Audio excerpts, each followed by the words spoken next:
So much. Thank you Kona Venkat గారు, thank you so much. మన main comrade Kalyan గారికి, శ్రీ విష్ణు గారికి ఇచ్చేద్దాం. గుడ్ ఈవినింగ్ అండి. ఇక్కడికి వచ్చిన మీడియా మిత్రులందరికీ, అలాగే కామ్రేడ్ కళ్యాణ్ సాంగ్ లాంచ్ ఈవెంట్కి ఇచ్చేసిన మా యాక్టర్స్ అందరూ, సీనియర్ యాక్టర్స్ రఘుబాబు గారు, గారు, విజయ్ గారు, భాస్కర్ పట్ల గారు, శ్రీకాంత్ గారు అండ్ చాకు, very very good evening. Very happy ఈ టీంతో వర్క్ చేయటం. ఒక డిఫరెంట్ పాయింట్ పీరియడ్ సినిమా ఇది. 94, 95కి ఆ టైంలో జరిగిన ఇన్సిడెంట్సే, దాన్ని ఒక క్యారెక్టర్కి చిన్న ఫిక్షనైజ్గా చేసి ఒక బ్యూటిఫుల్ స్టోరీతో కోన గారు నా దగ్గరికి రావటం, దానికి మన భానునందు మాటలు రాయటం, అలా స్లోగా మంచి మంచి టెక్నీషియన్స్ రోజు యాడ్ చేసుకుంటూ ఒక మంచి బ్యూటిఫుల్ బౌండ్ స్క్రిప్ట్ రెడీ అయిన తర్వాత షూట్స్ స్టార్ట్ చేసామండి. సో కంప్లీట్ ఈ సినిమా ఫారెస్ట్లోనే, ఎక్కువ పర్సెంట్ ఫారెస్ట్లోనే ఉంటుంది అండ్ విలేజ్. సో బాగుండేది షూటింగ్ అంతా. ఫోన్ సిగ్నల్స్ ఉండవు కాబట్టి చాలా బాగుండేది. ఇంకా నాతో పాటు ఈ సినిమాలో యాక్ట్ చేసిన మా సుదర్శన్ గారు, సత్య గారు, శత్రు గారు, బ్రహ్మజీ గారు, అందరం చేసినప్పుడు చాలా ఎంజాయ్ చేసాం. అదే ఖచ్చితంగా రేపు థియేటర్లో మీరు చూసినప్పుడు స్క్రీన్ మీద రిఫ్లెక్ట్ అవుతుందని నమ్ముతున్నాను.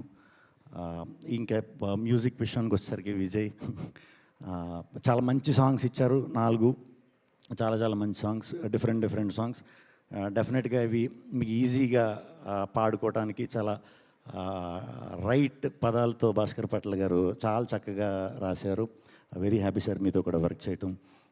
అండ్ శ్రీకాంత్ గారితో 10 సినిమాలు అయిపోయినాయి. వెరీ హ్యాపీ అండి మీతో కూడా. నేను చేసినవి అన్నీ కూడా మ్యాక్సిమం బ్లాక్ బస్టర్లే. So very happy. చాకో ఆయన మళ్ళీ దొరకడేమో మాకు ఈవెంట్స్లో, అందుకనే ఇప్పుడే కొంచెం ఆయన గురించి చెప్పి మిగతా టెక్నీషియన్స్ గురించి, యాక్ట్ చేసిన యాక్టర్స్ అండ్ అందరి గురించి తర్వాత మాట్లాడుకుందాం. ఆయన వల్ల మాకు చాలా ప్లస్ అయింది. అది ఆయనతో వర్క్ చేసిన వాళ్ళకి అర్థమవుతుంది. ఎందుకంటే ఆయన కాళ్ళకి స్టెబిలిటీ ఉండదు. సో షార్ట్ కట్ అన్న వెంటనే ఎక్కడికి వెళ్ళిపోయేవారు. అందులో ఈ దట్టమైన అడవులు. సో ఆయన్ని వెతకడానికి ఆయన్నే చూస్తూ ఉండమని ఒక 4 అసిస్టెంట్ డైరెక్టర్లను పెట్టాం.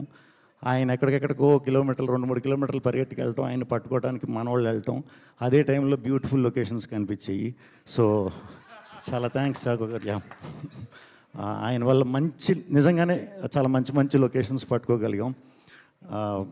యాక్చువల్లీ షూట్లోనే ఉన్నాం, ఇప్పుడు నైట్ షూట్స్ అవుతున్నాయి. రాత్రి కూడా చాలా మంచి లొకేషన్ చూసాం. Very energetic.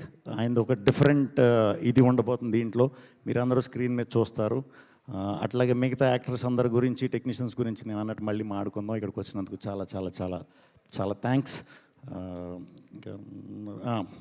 జానకిరామ్ డైరెక్టర్, ఆయన పేరు జానకిరామ్. జానీ, రమేష్, చిరు. ఇంకా ఫస్ట్ సినిమా తీయకుండా నేను పేర్లు ఉన్నాయి వీడికి. మరి తీసిన తర్వాత ఎన్ని పేర్లు వస్తాయో చూద్దాం. అంతే. వచ్చిన వాళ్ళందరికీ చాలా థ్యాంక్స్ అండి. మీకు కూడా చాలా థ్యాంక్స్.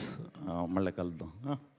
మళ్ళీ కలుస్తూనే ఉందాం. శ్రీ విష్ణు గారు, మీరు ఒరియా నేర్చుకున్నారు ఈ సినిమా కోసం అని విన్నాం. ఏది బాగున్నారా, తిన్నారా, ప్రేమిస్తున్నాం, ఇలాంటివి ఏమైనా అనాలంటే ఏమనాలి ఒరియాలో? బేసిక్గా ఒక్కటి చెప్పండి. దీంట్లో ఇంకొక కొత్త లాంగ్వేజ్, అది స్క్రీన్ మీద చూస్తే చాలా బాగుంటుంది. 90s కాబట్టి దీంట్లో అప్పుడు స్టఫే వాడాం. సో అది కమ్యూనికేట్ చేయడానికి ఫన్నీ వేలోనే అందరూ ఎంజాయ్ చేసేలాగే ప్లాన్ చేసాం. చాలా బాగా వచ్చింది స్క్రీన్ మీద. టీజర్స్ లాంటిలో చూస్తారు. ఓకే. ఒరియా లాంగ్వేజ్ మాత్రం టికెట్ డబ్బులు పెట్టుకుంటేనే బయటకు వస్తుంది అంటున్నారు మీరు. ప్రస్తుతానికి తెలుగే ఇచ్చారు మీరు, అంతే.